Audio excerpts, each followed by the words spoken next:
In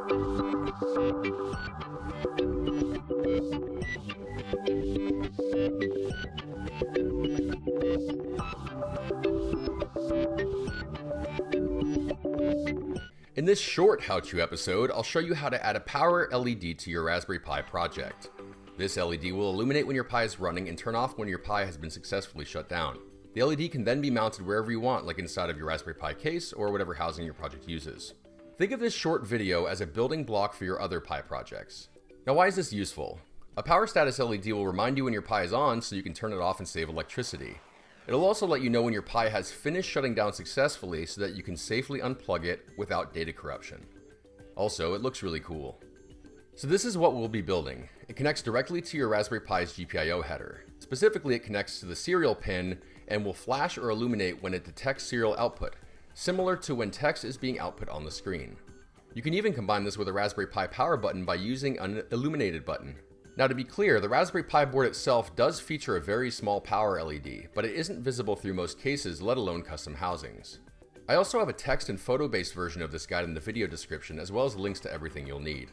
Now here's what you'll need. You'll need a soldering iron, and if you don't have one, you can actually buy a pre-built LED assembly, and I put a link in the video description for that. But if you don't have a soldering iron or you don't know how to solder, this is the perfect type of project to learn how to, and it's an invaluable skill to have. So you'll also need 2 jumper wires. We'll use these to connect the LED to our Pi.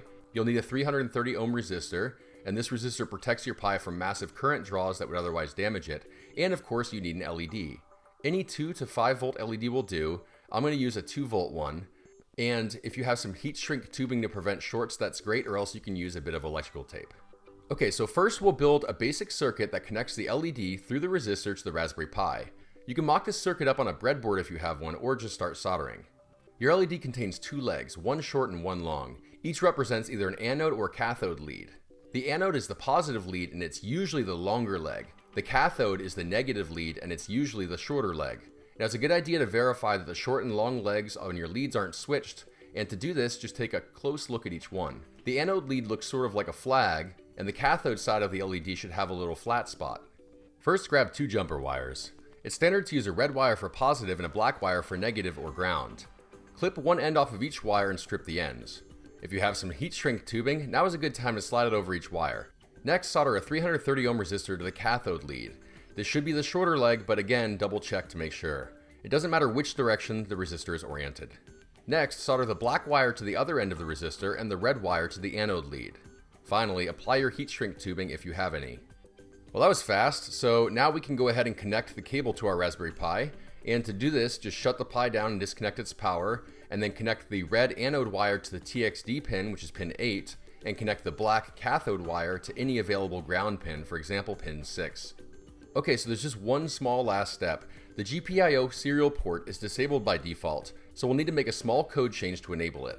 To do this, put your Pi's SD card into your computer, open up boot/config.txt in Notepad or another plain text editor, and add enable UART equals 1 to the end of the file. And that's it. Put the SD card back into your Pi, boot it, and admire your shiny, glowy new LED.